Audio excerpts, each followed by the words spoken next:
Chamber members, നമ്മൾ ആരംഭിക്കുകയാണ്. നമ്മളെ സംബന്ധിച്ച് വളരെ സന്തോഷമുള്ള ഒരു ദിവസമാണ്.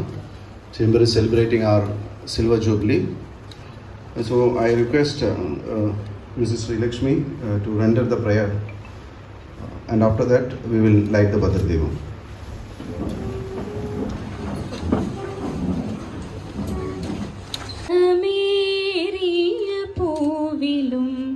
ശബളാഭമാം ശലഭത്തിലും സന്തതം കരതാരിന്നൊരു ചിത്രചാതുരി കാട്ടിയും ഹന്തചാരു കടാക്ഷമാലകൾ അർക്കരശ്മിയിൽ നീട്ടിയും.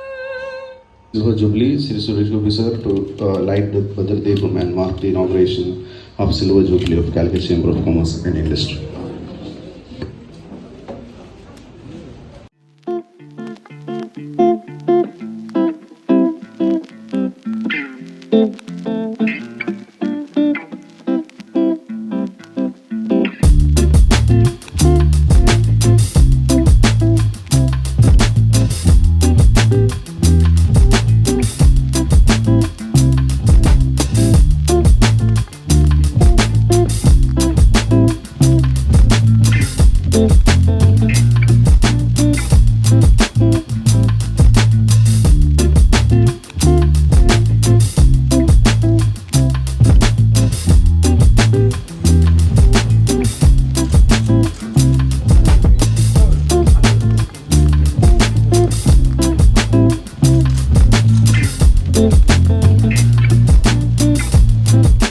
കൊമേഴ്സ് ആൻഡ് ഇൻഡസ്ട്രിയുടെ സിൽവർ ജൂബിലി ആഘോഷങ്ങൾക്ക് ആരംഭം കുറിക്കുന്ന ഈ ചടങ്ങിന് സ്വാഗതം ആശംസിക്കുന്നതിനായി ചേംബർ സെക്രട്ടറി അഡ്വക്കേറ്റ് സിറാജുദ്ദീൻ ഇല്ലത്തൊടിയെ ക്ഷണിക്കുന്നു. എന്തൊക്കെ ചെറുപ്പകാലത്ത് ഒരുപാട് ആവേശം കൊള്ളിക്കുകയും ഞാനൊക്കെ ഒരുപാട് അന്നത്തെ ഞായറാഴ്ചകളുടെ 4 മണിയാവുന്നതിന് വേണ്ടിയിട്ട് കാത്തിരിക്കുന്ന ദിനങ്ങളായിരുന്നു. ആ സമയത്ത് ഒരുപാട് ഇൻസ്പയർ ചെയ്തിട്ടുള്ള മലയാളികളുടെ സ്വന്തം സുരേഷ് ഗോപി ചേട്ടന് സ്വാഗതം, അദ്ദേഹത്തെ Calicut chamber of commerce and ഇൻഡസ്ട്രിയിലേക്ക് സ്വാഗതം ചെയ്യാനുള്ള അവസരം ലഭിച്ചു എന്നുള്ളത് വളരെ വലിയൊരു ഭാഗ്യമായി കരുതുന്നു. എല്ലാവർക്കും അറിയാവുന്ന പോലെ എനിക്കിന്ന് 2 സന്തോഷമാണ്. ഒന്ന്, തീർച്ചയായിട്ടും ഒരുപാട് കാണാനും അതേപോലെ തന്നെ സംസാരിക്കാനൊക്കെ ആഗ്രഹിച്ച മലയാളിയുടെ സ്വന്തം പ്രിയപ്പെട്ട സുരേഷ് ഗോപി ചേട്ടനെ അദ്ദേഹമായിട്ട് സംസാരിക്കുവാനും അദ്ദേഹത്തെ ചേംബറിലേക്ക് സ്വാഗതം ചെയ്യുവാനുമുള്ള അവസരം ലഭിച്ചു. അതോടൊപ്പം തന്നെ Calicut chamber of commerce and ഇൻഡസ്ട്രിയെ സംബന്ധിച്ചിടത്തോളം 25ാം വാർഷികം ആഘോഷിക്കുന്ന ഈ ഒരു വേളയുടെ ഭാരവാഹികളാവാൻ സാധിച്ചു എന്നുള്ള 2 സന്തോഷങ്ങളുണ്ട്.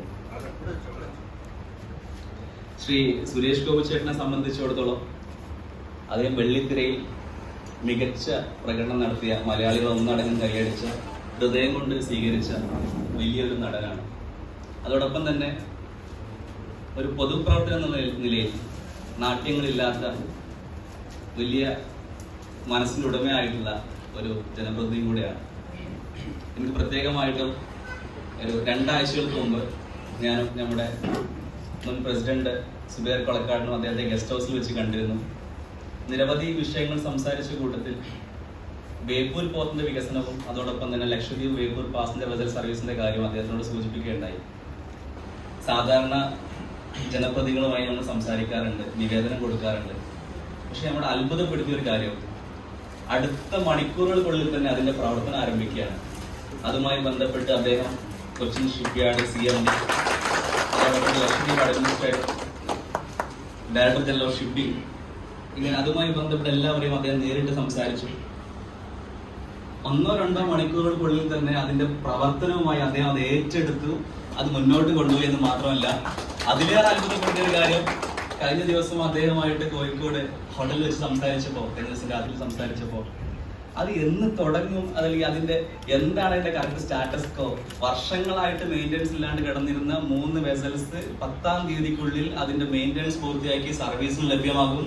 അതിന്റെ മറ്റുള്ള നടപടിക്രമങ്ങൾ പൂർത്തീകരിക്കാൻ സാധിക്കുമെന്നുള്ള കൃത്യമായി അദ്ദേഹം 1000 കാര്യങ്ങൾക്കിടയിൽ ഒരു പക്ഷേ അദ്ദേഹത്തിന്റെ അടുത്തേക്ക് വരുന്ന ഒരു വിഷയമായിരിക്കാം ബേപ്പൂർ പോർട്ടിന്റെ വിഷയം. Kerala Shri Suresh Gopi, chamber secretary my dear friend advocate Sirajuddin Illathodi, treasurer Shri Bishop Panangat, other Charter President of Calicut Chamber of Commerce and Industry, Chartered Accountant CBM Warrior, Shri Suresh Gopi. സേവനത്തിന്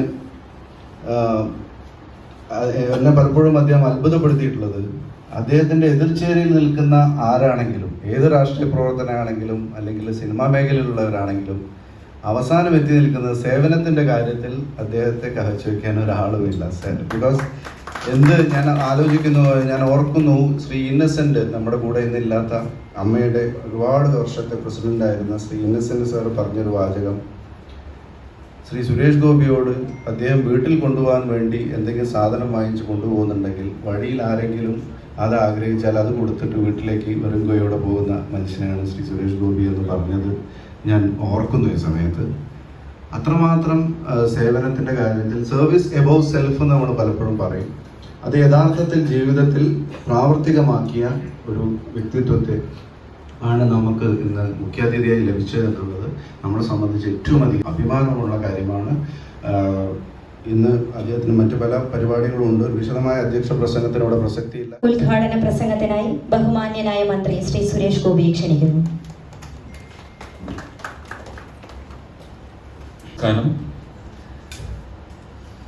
Calicut Chamber of Commerce and Industry അതിൻ്റെ സെക്രട്ടറി ശ്രീ സിറാജുദ്ദീൻ, പ്രസിഡന്റ് ശ്രീ വിനീഷ് വിദ്യാധരൻ തുടങ്ങിയ വേദിയിൽ ഉപവിഷ്ടരായിരിക്കുന്ന ചേംബറിൻ്റെ മറ്റ് ഭാരവാഹികൾ, ചാർട്ടർ പ്രസിഡന്റ്, ഇതിൻ്റെ രൂപീകരണ സമിതിയുടെ chairman അടക്കമുള്ളവരെ എല്ലാം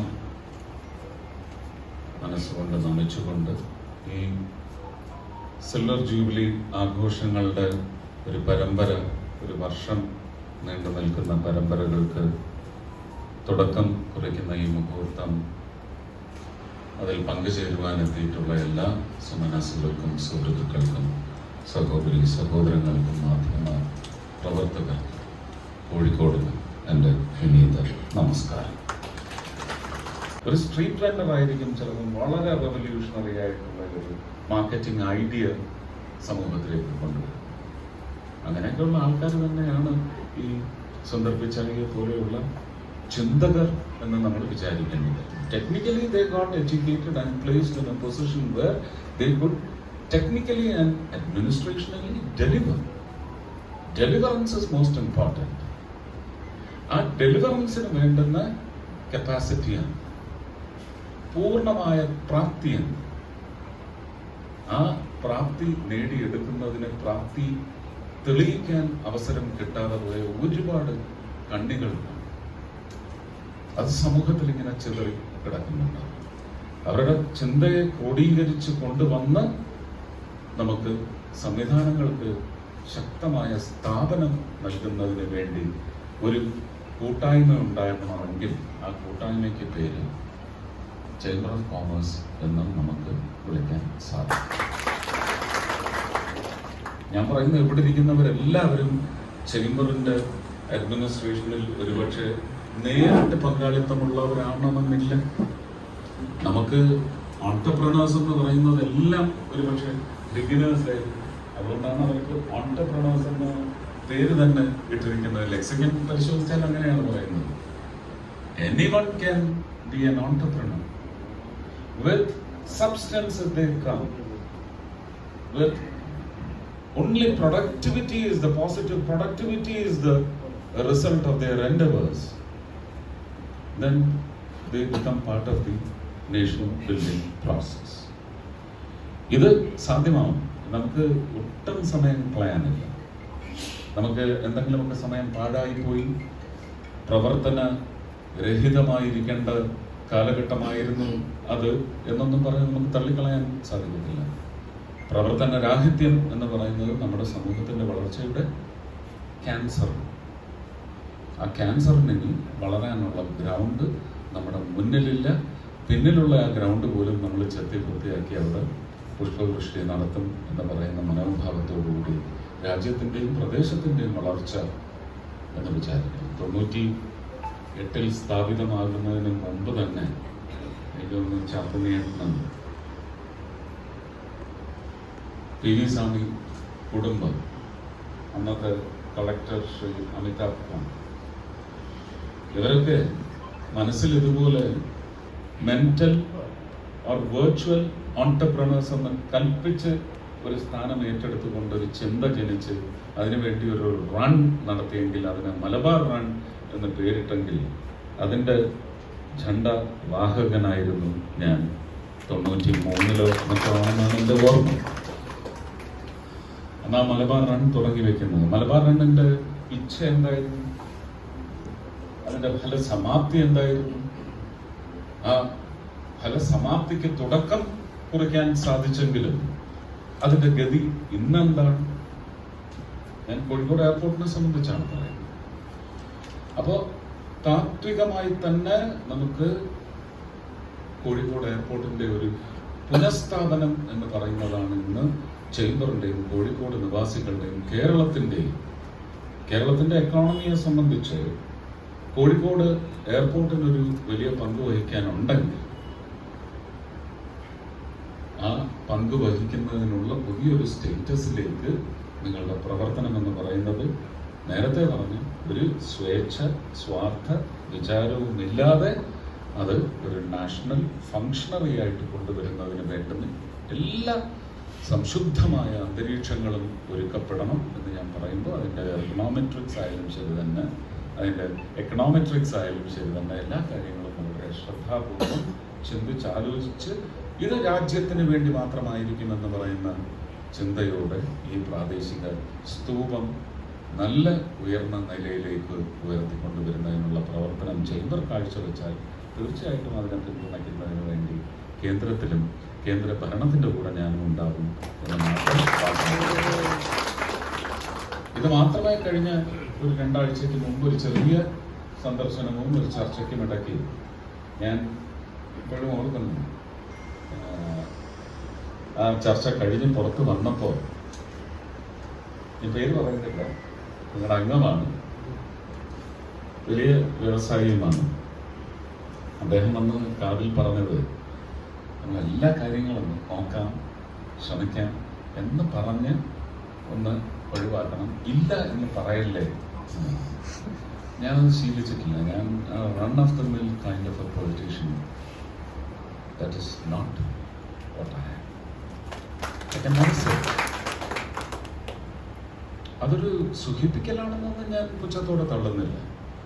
എങ്കിലും ഒരു വാഗ്ദാന സ്വഭാവം ഉണ്ടാവാൻ പാടില്ല. നടക്കാത്തത്, ഈ കാലഘട്ടത്തിന്റെ പശ്ചാത്തലത്തിൽ നടക്കാത്തത് നടക്കില്ല എന്ന് മാത്രമേ എനിക്ക് പറയാൻ സാധിക്കൂ.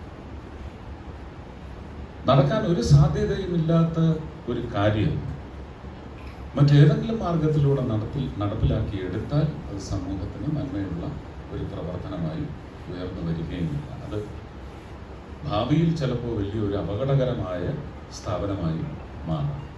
അപ്പം ഇങ്ങനെയുള്ള ഒരുപാട് വിഷയങ്ങളുണ്ട്.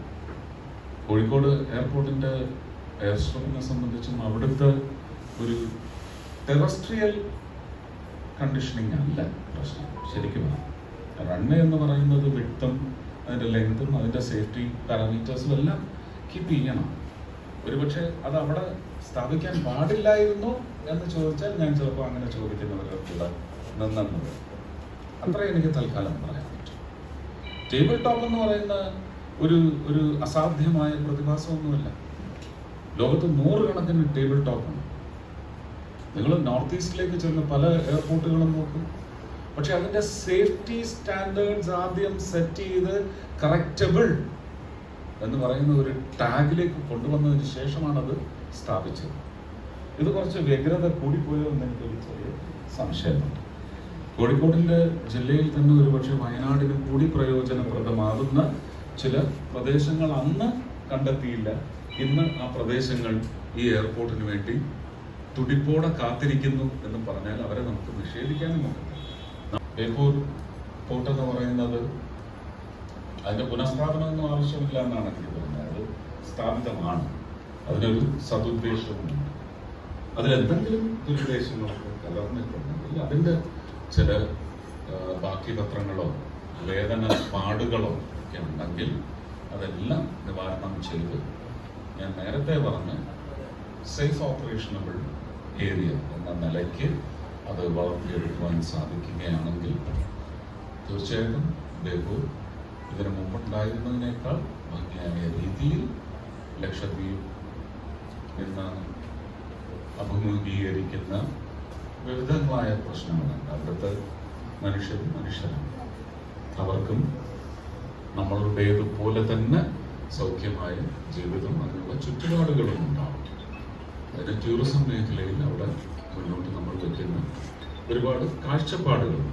ആ കാഴ്ചപ്പാടുകളുടെ വളർച്ചയ്ക്ക് നമുക്ക് ബേപ്പൂരും കൊച്ചിയും വേണ്ടി വന്നാൽ വെടിഞ്ഞത്ത് നിന്ന് വരെ ഒരു ക്രൂസ് അങ്ങോട്ട് പോകുന്ന തരത്തിലുള്ള ബിൽഡിംഗ് അവിടെ ഉണ്ടാവും. അങ്ങനെ വരുമ്പോൾ ബേപ്പൂരിനെ നമുക്ക് ഒരിക്കലും ഒഴിച്ചു നിർത്താനാവില്ല.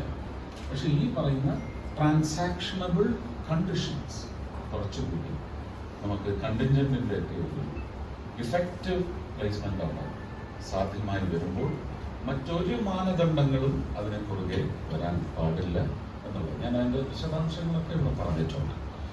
അതുപോലെ തന്നെ പലപ്പോഴും എനിക്ക് തോന്നിയിട്ടുണ്ട് വികസനം എന്ന് പറയുമ്പോൾ ബിൽഡിംഗ് എന്ന് മാത്രം നിശ്ചയിക്കും.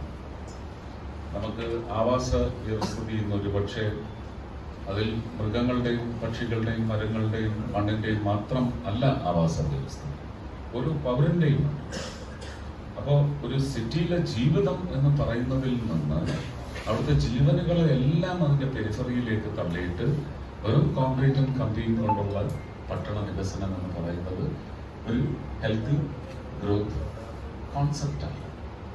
എല്ലാവരെയും കണ്ടെയ്ൻ ചെയ്യാൻ സാധിക്കണം, എല്ലാ അംശങ്ങളും കണ്ടെയ്ൻ ചെയ്യാൻ സാധിക്കണം. അപ്പോൾ കോഴിക്കോട് നഗരത്തെ സംബന്ധിച്ച് മാത്രമല്ല, ഒരു 2014 ഒരുപക്ഷെ ആദ്യം ഞാൻ ഗുജറാത്തിൻ്റെ മുഖ്യമന്ത്രിയായ ശ്രീ നരേന്ദ്രമോദിയെ കാണുമ്പോൾ പങ്കുവച്ച ചില വിചാരങ്ങളുണ്ട്. 2-2.25 മണിക്കൂർ നീണ്ട ഒരു ചർച്ചയല്ല, ഒരു മീറ്റിംഗ് ആയി വളരെ ഹൃദ്യമായിട്ടാണ് സംസാരിച്ചത്. അക്കൂട്ടത്തിൽ അന്ന് മനസ്സിലുണ്ടായിരുന്ന ഒരു കാഴ്ചപ്പാട് കോഴിക്കോട് നഗരത്തിൻ്റെ ഒരു ഹൃദയം എന്ന് ഞാൻ പറയുമ്പോൾ വാസം മാത്രമല്ല, വ്യവസായമായാലും ഇവിടുത്തെ മറ്റ് എല്ലാ അംശങ്ങളും ജനങ്ങളുടെ ഒരു മൊബിലിറ്റി എന്ന് പറയുന്നതിന് പോലും സത്യത്തിൽ കുറുകെ നിൽക്കുന്നത് ഈ റെയിൽവേയാണ്. ഞാൻ എത്ര വിചാരിച്ചു, ഫറോക്കിൽ നിന്നൊരു ലൈൻ നേരെ എലത്തൂര് വഴി അങ്ങ് കണ്ണൂർക്ക് പോകണം, ബാക്കി ഇങ്ങോട്ടുള്ള റെയിൽവേ ലൈൻസ് ഒന്നും ഉണ്ടാവരുത്, യാർഡും ഉണ്ടാവരുത്. ഇത് ജനങ്ങളുടെ ഉപയോഗപ്രദമായ നഗരത്തിന്റെ വളർച്ചയിലേക്ക് മിഠായിത്തരുമാണ് എപ്പോഴും എനിക്ക് വേദനയായിട്ട് തോന്നിയിട്ടുള്ളത്. കോഴിക്കോടിന്റെ ചിഹ്നം വിളിയാണ് മിഠായിത്തരം, അല്ലേ? സുരേഷ് ഗോപിക്കല്ല നിങ്ങൾ കൈയടിക്കേണ്ടത്, ഇവിടെയാണ് നിങ്ങൾ കൈയടിക്കേണ്ടത്. ആ മിഠായിത്തെരുവിന്റെ ഒരു ശുഷ്കിച്ച അല്ലെങ്കിൽ ഒരു ശ്വാസം മുട്ടിക്കുന്ന തരത്തിലുള്ള, ഇത് ജനങ്ങൾ തന്നെയല്ല നമ്മൾ ശ്വാസം മുട്ടിക്കുന്നത്. ഇത്രയധികം ഫ്ലൈ ഓവേഴ്സ് നമ്മുടെ സിറ്റിക്ക്, അല്ലേ? നമ്മൾ അങ്ങ് ഒഴിവാക്കുകയാണ്. കാര്യം ശ്രദ്ധിക്കേണ്ടത് 14 ജില്ലകളിൽ ഇന്നും ഒരു ചേംബർ ഇല്ലാത്ത പ്രദേശം കൊല്ലം ജില്ലയാണ്. കൊല്ലത്തൊരു ചേംബർ ഓഫ് കോമേഴ്സ് ഇല്ല. അതും ഞാൻ എൻ്റെ കൊല്ലത്തെ ബന്ധുക്കളാണ്. അവിടുത്തെ വ്യവസായം എന്ന് പറയുന്നതിൻ്റെ ആദ്യത്തെ കണ്ണി നാട്ടിയ കാഷ്യൂ എന്ന് പറയുന്ന ഫാമിലി എൻ്റെ ബന്ധുക്കളാണ്. അവരോടെല്ലാം നിരന്തരം പറഞ്ഞുകൊണ്ടിരിക്കുകയാണ്. അവിടുത്തെ പുതിയ തലമുറയ്ക്ക് ഒരു ചെറിയ ദൂരമുണ്ട് എല്ലാ കാര്യങ്ങളിലും. രവിയങ്കളൊന്നും ജനറൽ വിചാർസ് രവിയൊന്നും ഇടപെട്ടിരുന്നത് പോലെ സാമൂഹിക വിഷയങ്ങളിൽ അവർക്കൊക്കെ ഇടപെടാനായിട്ട് ചെറിയൊരു, എനിക്ക് തോന്നുന്നത് അതൊരു സങ്കോചം മാത്രമാണ്. പക്ഷെ കൊല്ലം ചേംബർ ഓഫ് കോമേഴ്സ് കൂടി നിലവിൽ വരണമെന്ന് ഞാൻ കൊച്ചി ചേംബർ ഓഫ് കോമേഴ്സിനോടും അഭ്യർത്ഥിച്ചിട്ടുണ്ട്. എല്ലാവരും ഒത്തുചേർന്ന് കൊല്ലത്ത് കൂടി ഒരു ചേംബർ ഓഫ് കോമേഴ്സ് കൊണ്ടുവരണമെന്ന് പറയുന്ന അഭ്യർത്ഥന അവസാനമായി മുന്നോട്ട് വെച്ചുകൊണ്ട് ഈ ഒരു വർഷം നീണ്ടു നിൽക്കുന്ന, ഒരുപക്ഷെ ഈ മാസം തന്നെ നടക്കുന്ന എക്സ്പോ 24 എല്ലാ ഭാവുകങ്ങളും നേർന്നുകൊണ്ട് അതിന് വലിയൊരു ഫലം നമുക്ക് നൽകുവാൻ സാധിക്കട്ടെ എന്ന പ്രാർത്ഥനയോടെ കോഴിക്കോട് ചേംബർ ഓഫ് കോമേഴ്സിൻ്റെ 25ാം വാർഷിക ആഘോഷങ്ങളുടെ ഉദ്ഘാടനം ഇവിടെ നിർവഹിച്ചതായി അറിയുന്നു.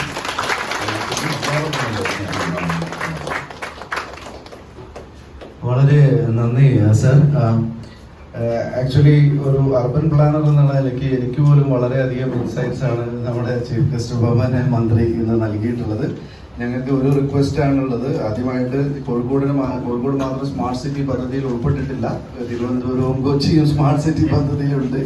അതിന് വിശദമായിട്ട് ഞങ്ങളുടെ ഒരു വിശദമായി ഞങ്ങളുടെ ഒരു മെമ്മറാണ്ടം നിവേദനം ബഹുമാന്യ മുഖ്യാതിഥിക്ക് നൽകുന്നതിന് വേണ്ടി ചേംബറിൻ്റെ senior past president founder vice president കൂടിയായ ശ്രീ എം മുസമ്മിൽ അത് ജസ്റ്റ് ഒന്ന് അദ്ദേഹം വായിച്ചിട്ട് വളരെ ചെറുതായിട്ടേ ഉള്ളൂ ബഹുമാനായ മുഖ്യാതിഥിക്ക് നൽകുന്നതായിരിക്കും. കേരള സംസ്ഥാന പെട്രോളിയം മന്ത്രി ശ്രീ സുരേഷ് ഗോപി മുമ്പ് Calicut chamber of commerce industry സമർപ്പിക്കുന്ന നിവേദനം. കേന്ദ്ര ടൂറിസം സർക്യൂട്ട് ബാംഗ്ലൂർ, വയനാട്, കോഴിക്കോട്, കണ്ണൂർ എന്നീ മേഖലകളെ കൂട്ടിയിണക്കിക്കൊണ്ട് കേന്ദ്ര ടൂറിസം സർക്യൂട്ട് എത്രയും വേഗം പ്രാബല്യത്തിലാക്കാൻ അങ്ങോട്ട് അഭ്യർത്ഥിക്കുകയാണ്. ടൂറിസം സർക്യൂട്ട്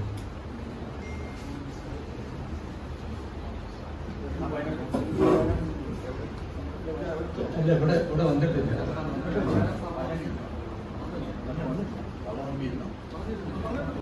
അതിന് മാത്രം മറുപടി പറയാൻ പ്രസംഗത്തിൽ പറയാനാണ് ഇങ്ങോട്ട് ഉന്നയിച്ച സ്ഥിതിക്കാനുള്ള മറുപടി പറയാം.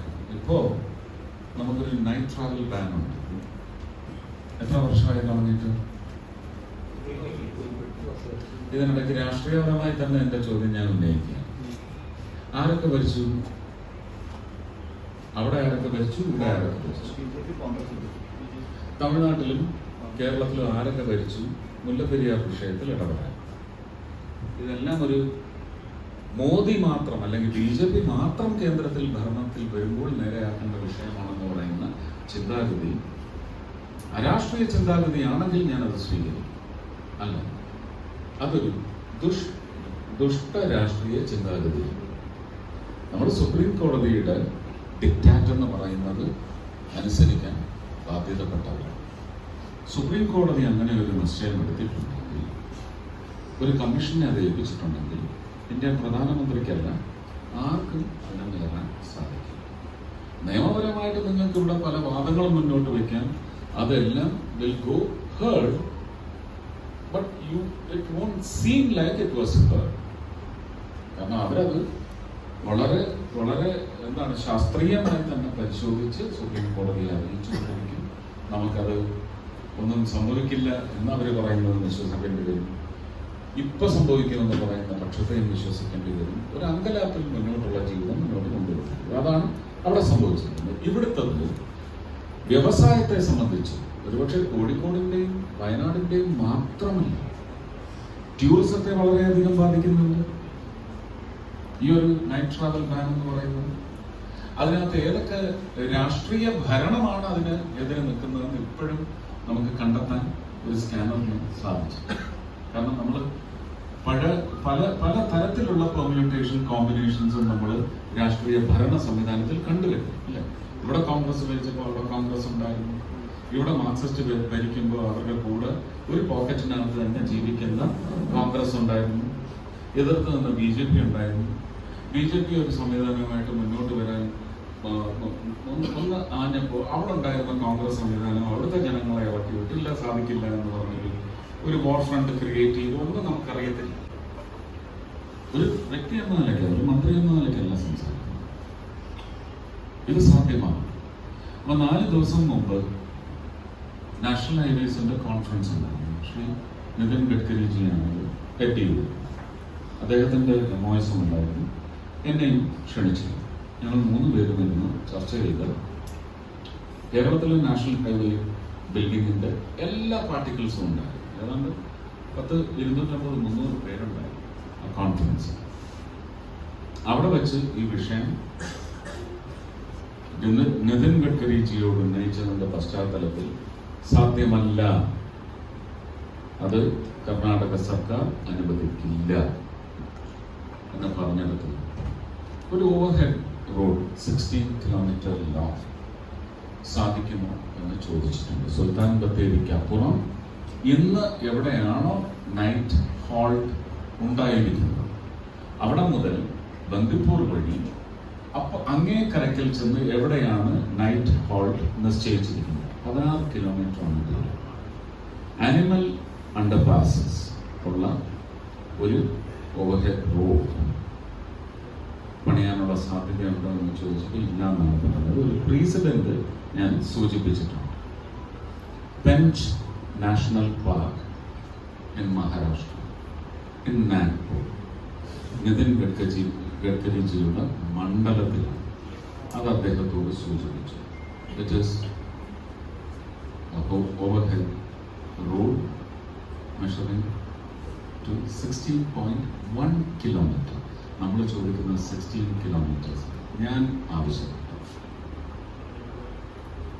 ഈ പ്രസിഡന്റ് പറഞ്ഞപ്പോൾ അദ്ദേഹം ശ്രമിക്കാൻ കോടതി വഴി നീങ്ങാൻ പറ്റുമോ എന്ന് നോക്കട്ടെ. കേരള സർക്കാരിനോട് ഈ പ്രോജക്റ്റ് നാഷണൽ ഹൈവേ മിനിസ്ട്രിയിലേക്ക്, സർഫസ് റോഡ് ട്രാൻസ്പോർട്ട് മിനിസ്ട്രിയിലേക്ക് ഒരു പ്രോജക്റ്റ് തരാൻ ആവശ്യപ്പെടൂ എന്നാണ് എന്നെ ഏൽപ്പിച്ചിരിക്കുന്ന ഉദ്യമം. അവിടെ ഉണ്ടായിരുന്ന Kerala state PWD secretary Shri ബിജുവിനെ അത് അറിയിച്ചിട്ടുണ്ട്. കേരളം അങ്ങനെ ഒരു പ്രോജക്റ്റുമായി മുന്നോട്ട് വരികയാണെങ്കിൽ we will take it forward. Thank you sir. Night band ഇവിടെ കോഴിക്കോടിനുള്ള എല്ലാ സാമ്പത്തിക മേഖലയിലും അത് അല്ല, വയനാടിന്റെ കാര്യത്തിൽ തന്നെ വയനാടിന് എന്ത് സംഭവിച്ചാലും അത് കോഴിക്കോടിനെ എഫക്ട് ചെയ്യുന്നുണ്ട്, ത്രൂഔട്ട് കേരള. അപ്പോൾ സാർ ഈ ടൂറിസം സർക്യൂട്ട്, കേന്ദ്ര ടൂറിസം സർക്യൂട്ട് എന്ന് പറയാം, മലബാറിന്റെ ടൂറിസം വികസനത്തിലെ പിന്നോക്കാവസ്ഥയ്ക്ക് ഒരു ആശ്വാസമായിരിക്കും. കാരണം ഈ ബാംഗ്ലൂരിൽ നിന്നാണ് ഏറ്റവും കൂടുതൽ വയനാട്ടിലേക്ക് ടൂറിസ്റ്റുകൾ വരുന്നത്, ബാംഗ്ലൂർ IT. അതുപോലെ തന്നെ കോഴിക്കോട് എന്ന് പറഞ്ഞിട്ട് കണ്ണൂർ വഴിക്ക് അതൊരു സർക്യൂട്ട് ഉണ്ടാക്കുകയാണെങ്കിൽ അത് കേന്ദ്ര ഗവൺമെന്റിന്റെ പ്രൊജക്റ്റിൽപ്പെട്ട കാര്യങ്ങളാണ്. ഭാവിയിൽ ഉണ്ടാക്കാൻ പറ്റുക അത് വളരെ വളരെയധികം സാറൊന്ന് ഇതിൽ പറയുന്ന ചില കാര്യങ്ങളൊക്കെ സ്റ്റേറ്റ് ആപ്ലിക്കേഷൻ കൊടുത്തിരിക്കുന്ന കാര്യങ്ങളാണ്. അത് ഞാൻ ആപ്ലിക്കേഷൻ കൊടുത്തിരിക്കുന്ന പ്രോജക്ട്സ് മുഴുവൻ ഞങ്ങൾ അവിടെ ഡിസ്കസ് ചെയ്യുന്നുണ്ട്. ആണോ? അതിനകത്ത് നിലമ്പൂർ മഞ്ചമ്പൂർ ലൈൻ, പക്ഷെ അതും ഈ പറയുന്ന എൻവയൺമെന്റ് മിനിസ്ട്രിയുടെ കഠിനമായ താക്കീതാണ്. അപ്പൊ നമുക്കതായിട്ട് മുന്നോട്ട് പോകാൻ സാധിക്കില്ല. ഇല്ല, എന്നെ കേൾക്കാം. ബാൻ ചെയ്ത സമയത്ത് കാലിക്കറ്റ് ചേംബർ സുപ്രീം കോടതിയിൽ ഒരു ഡീറ്റെയിൽ ഡ്രോയിങ് കൊടുത്തിട്ടുണ്ട്. ഓവർപാസ് അതേപോലെ സാർ പറഞ്ഞ ഇത് തന്നെ കംപ്ലീറ്റ് ഏരിയ ഫ്ലൈ ഓവർ വെച്ചിട്ട് അണ്ടർ ആനിമൽസ് പാസിംഗ് ഉള്ള വലിയൊരു ഡ്രോയിങ് ഞങ്ങൾ സുപ്രീം കോടതിയിൽ സബ്മിറ്റ് ചെയ്തിട്ടുണ്ട്. കാലിക്കറ്റ് ചേംബറിൻ്റെ ഇല്ല, അല്ല ഓർഡർ പോലും ഇഷ്യൂ ചെയ്തിട്ടില്ല. നമ്മൾ സുപ്രീം കോടതിയിൽ ആ കേസിനോട് അതുകൊണ്ടാണ് ഞാൻ പറഞ്ഞത് state proposals we will take it forward. അതിനകത്ത് രാഷ്ട്രീയം, അതിനകത്ത് കർണാടകയിലെ ഇപ്പോഴത്തെ രാഷ്ട്രീയവും ഞങ്ങളെ ബാധിക്കില്ല, കേരളത്തിലെ രാഷ്ട്രീയവും ഞങ്ങളെ ബാധിക്കില്ല. രാജ്യത്തിൻ്റെ രാഷ്ട്രീയം ഇടപെടും എന്ന് വാക്ക് തന്നിട്ടുണ്ട്. Thank you, dear Muzammil, the Vice President.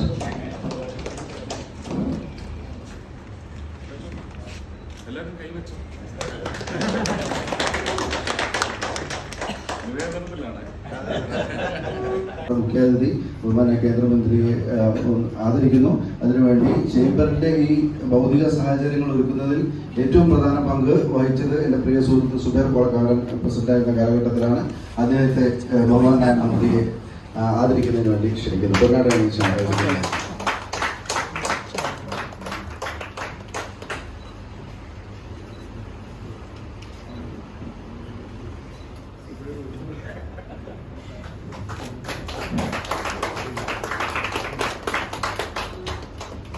Thank you sir.